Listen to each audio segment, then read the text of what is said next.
If you ever find yourself thinking, I need to go to therapy, that might bring on some fear, some worry, some doubt, maybe some anxiety about what's going to happen. So in this video, I want to talk about what happens in the very first therapy session. Let's get into it.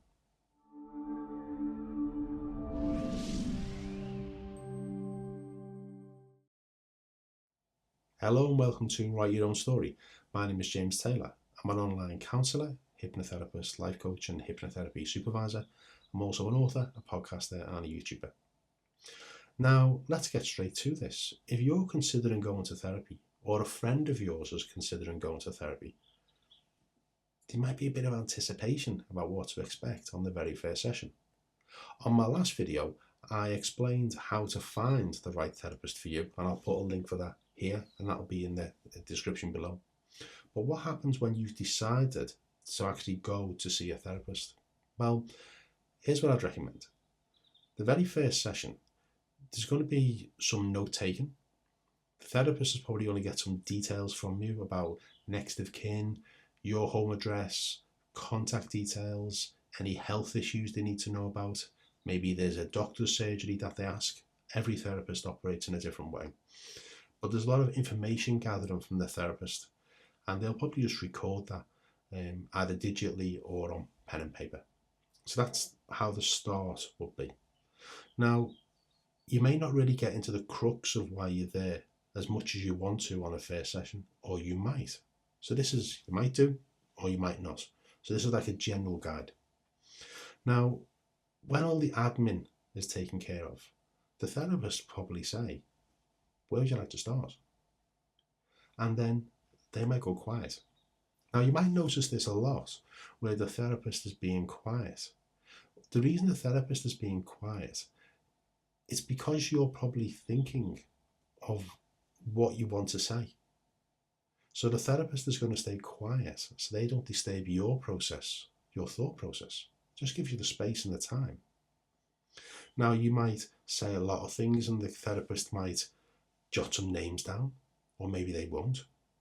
Maybe they might ask you something you said earlier just to get some clarification. Because here's the issue for the therapist. You are a blank canvas to them. You know all about you, but they don't.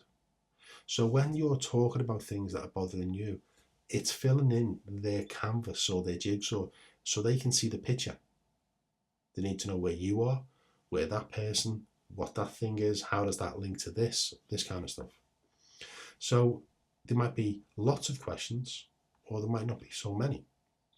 One thing I would say is, if you are going to see a therapist, when you go there, and the therapist should remind you of this beforehand, but just to be something to be aware of, take tissues. Take tissues. You're probably going to need them.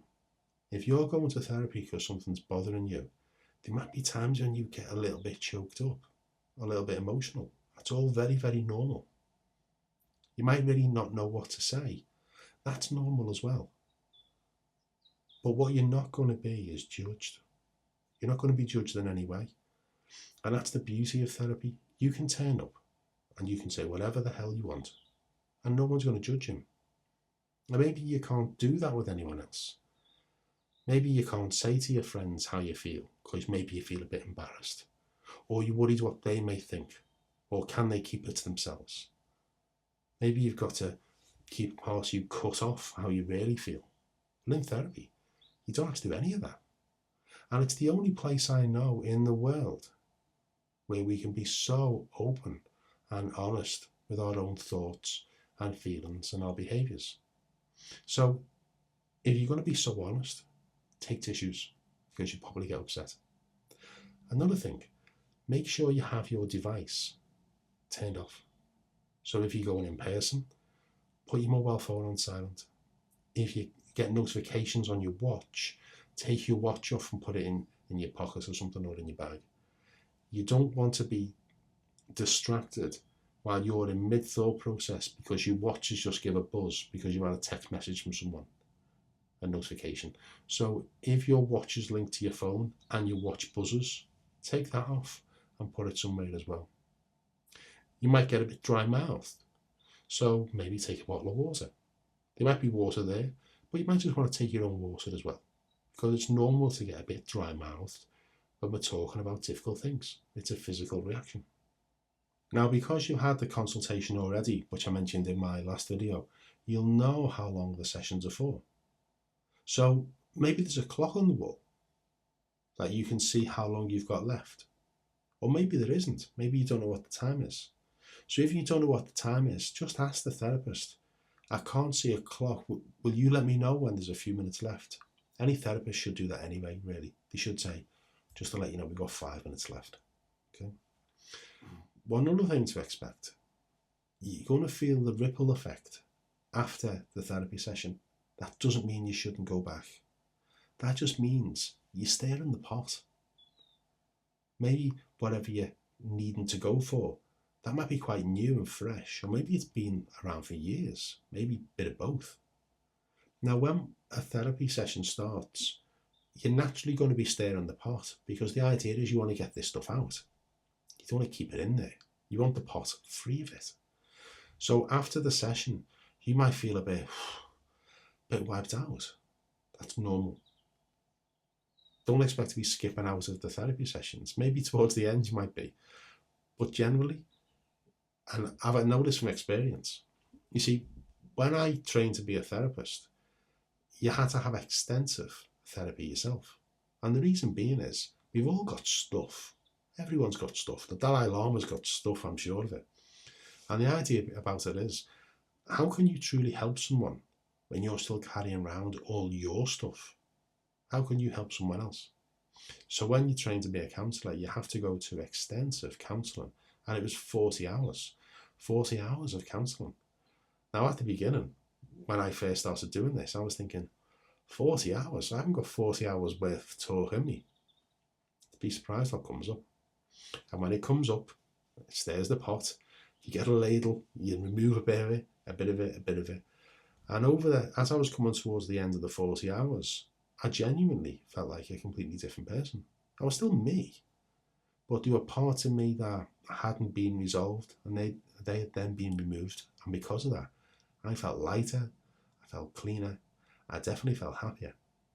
But there were times in those 40 hours when things got a bit difficult, and times when I got upset because I was speaking about things that had upset me.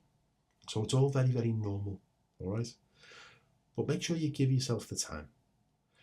Now, if you are physically going somewhere, make sure you know how to get there. If it's a premises that you're visiting and there's like maybe 5 bells outside the door because people are renting different offices, make sure you know which bell to press.